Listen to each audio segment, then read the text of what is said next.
হাজার হাজার কোটি টাকা মানুষ যেন করোনা থেকে বাঁচে। এখন করোনায় মানুষ মারা গেছে মাত্র 5,002 জন।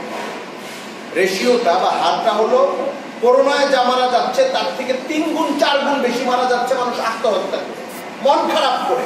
যেই লোকগুলো চরম মন খারাপ করা তারা আত্মহত্যা করে, তাহলে মাঝামাঝি মন খারাপ করা আরো কয়েক লাখ লোক আছে।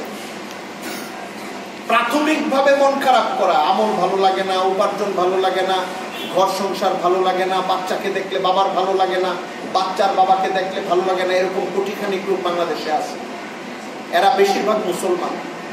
এদের চিকিৎসা কারা করবে? ডাক্তার, ইনজেকশন, হাসপাতাল?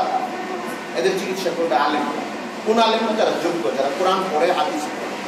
কোরআন এবং হাদিস থেকে মানুষের হৃদয়কে প্রশান্ত করার জন্য কথাগুলো মানুষকে বুঝাবে। সারা দুনিয়াতে খুব জনপ্রিয় একটা বিষয় হলো মোটিভেশনাল স্পিচ, আত্মোন্নয়নমূলক বক্তব্য, মানুষকে উদ্দীপ্ত করে তোলার বক্তব্য। মানুষ হাজার টাকা খরচ করে এই বক্তব্য শুনতে যায়। আমি আজকে মাদ্রাসাতুল আরকাম আল ইসলামিয়া উত্তরা এই কথাটা বলতে চাই, ঢাকায় এখানে এসে তোমরা যারা বসে আছো সামনে তৈরি হোক আগামী দিনের বাংলাদেশে 1 বছর 2 বছর 5 বছর 10 বছর পরে এই জাতিকে উদ্দীপ্ত করা, বাঁচতে শেখানো, মানুষকে হৃদয়টাকে পরিশুদ্ধ করা, মানুষ যেন অর্থবোধক মনে করে তার জীবনকে, মানুষ যেন জান্নাতের দিকে এখানে পথ চলা শুরু করে। সবর থাকে মানুষের জীবনে, তাওয়াক্কুল থাকে মানুষের জীবনে, প্রশান্তি থাকে, অন্যের খেদমতের মেজাজ থাকে, এবং বেঁচে থাকার মধ্যে আল্লাহর হুকুম মেনে এটাকে একটা বড় কামিয়াবি মনে করে যে আমি মুহূর্তগুলো পার করছি আর আল্লাহ আমার উপর খুশি হচ্ছেন।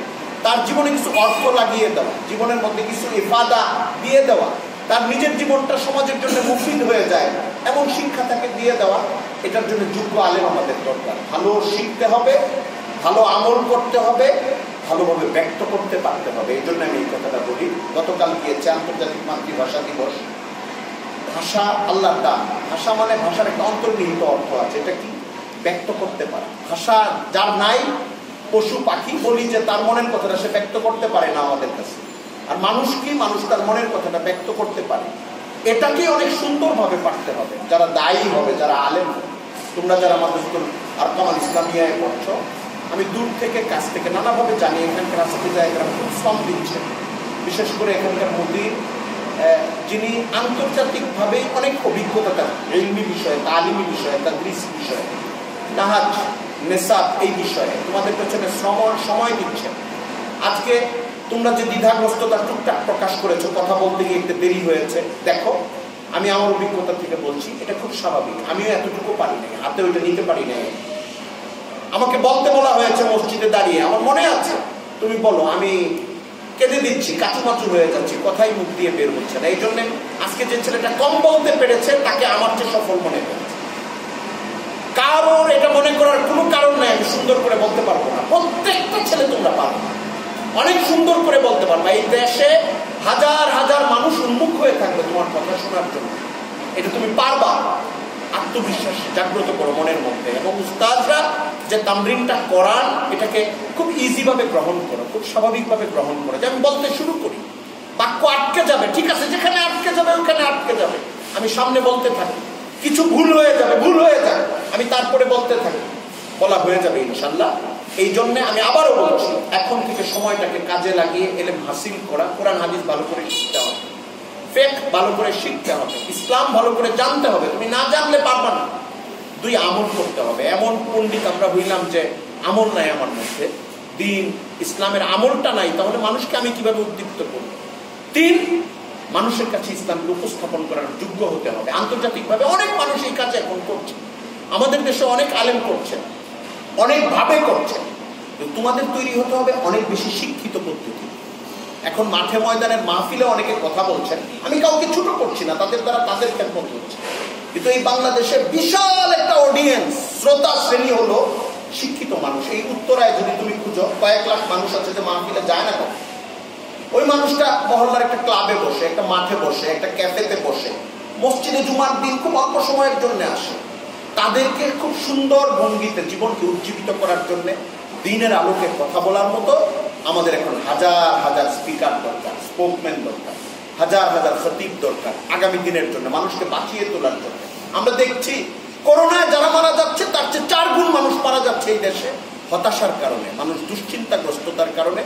এই জন্য আমি অনুরোধ করব, তোমরা তৈরি হও, ময়দান তৈরি, ডাক্তাররা অনেকে এমবিবিএস শেষ করার পরে কোনটা নিয়ে এফসিপিএস করবে পরামর্শ নেয় বড় বড় ডাক্তারের কাছে, যে স্যার আমি কি এখন নাক কান গলা নিয়ে করবো, আমি কি এখন চক্ষু মানে আই স্পেশালিস্ট হবো, চক্ষু বিশেষজ্ঞ হব, আমি কি হার্ট স্পেশালিস্ট হব? তখন সিনিয়র ডাক্তাররা সমাজের রূপগুলোকে পর্যবেক্ষণ করে বলে তুমি এটা নিয়ে কাজ করো, সামনে বাংলাদেশে এটার বাজার ভালো, তুমি এটা নিয়ে কাজ করো, বাজার ভালো, এটাতে ভালো রুগী পাবা, অনেক সামনে এই রুগী বাড়ছে। ডাক্তাররা বলে। আমি আপনাদেরকে আমার তাজরিবা থেকে বলছি, আগামীকালের বাংলাদেশ লাখো তরুণ চমৎকার উপস্থাপনকারী যোগ্য আমলওয়ালা আলেমের অপেক্ষায় আছে, যারা মানুষকে বাঁচিয়ে তোলার পিছনে মেহনত করবে, মানুষের হৃদয়কে মুছে দেবে, মানুষের অন্তরকে। মানুষ বলে না যে এখন আমার পকেটে আছে, তো এটাকে কি বলে?